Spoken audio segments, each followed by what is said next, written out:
સાબરકાંઠા જિલ્લાના દેરોલ ગામમાં મહિલાની હત્યા કરાઈ। સાબરમતી નદી કિનારે મેલડી માતાના મંદિરે મહિલાની હત્યા થઈ। અજાણ્યા શખ્સોએ મહિલાના માથાના ભાગે તીક્ષ્ણ હથિયારથી હુમલો કર્યો। મંદિર પરિસરમાં મહિલાની હત્યાના પગલે સ્થાનિકોમાં રોષની લાગણી છે।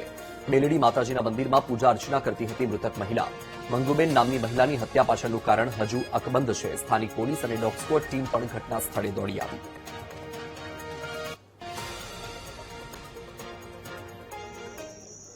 ડેરોલ પાસે અવારો જગ્યા ઉપર માં મેલડીનું મંદિર આવેલું છે, તેમાં ગત રાત્રિએ એક મહિલાનું મોત થયા હોવાનું સમાચાર મળ્યા હતા, જેને લઈને પોલીસ ઘટના સ્થળે પહોંચી છે। આપણે પહોંચ્યા છીએ તે જગ્યા પર, જે ડેરોલથી માત્ર 4 કિલોમીટરની આસપાસ આવેલું સાબરમતી નદી કિનારે માં મેલડીનું મંદિર છે ને ત્યાં અચાનક જ રાત્રિ દરમિયાન એક મહિલાનું મોત થયા હોવાનું સમાચાર સામે આવ્યા હતા। અવારો જગ્યા ઉપર આ માતાજીનું મંદિર છે ને અહીંયા દર રવિવારે મોટી સંખ્યામાં શ્રદ્ધાળુઓ પોતાની બાધા માનતા પૂરી કરવા માટે અહીંયા આવતા હોય છે।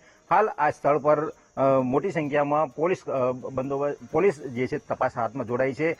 FSL, ડોગ સ્ક્વોડ સહિતની પોલીસ છે તે ઘટના સ્થળે પહોંચી છે, અલગ અલગ વિસ્તારમાં તપાસ હાથ ધરી રહી છે। આ જગ્યા ઉપર કેમેરામેનને કહીશ બતાવશે કે આ જે અવારું જગ્યા છે ડુંગરાળ વિસ્તાર છે અને કોઈ પણ જગ્યાએ અવરજવર ના હોવાનું પણ અહીંયા જોવા મળી રહ્યું છે। રાત્રિ દરમિયાન અચાનક આ મહિલાનું મોત થતા પોલીસ છે તે આરોપીને પકડવા ચક્રો ગતિમાન કરે છે। હાલ મહિલાના મોતને કાળુબેન રાવલ નામની જે મહિલા છે તેનું મોત થયું છે। એ પ્રાથમિક વિગત એવી છે કે એ મહિલા છે તે અહીંયા પૂજા અર્ચના કરતી હતી, તે દરમિયાન રાત્રિ દરમિયાન તેનું કોઈ અજાણ્યા શખ્સો દ્વારા તેની હત્યા કરી હોવાનું સામે આવ્યું છે। પોલીસે સમગ્ર બાબતે ઝીણવટભરી તપાસ હાથ ધરી છે।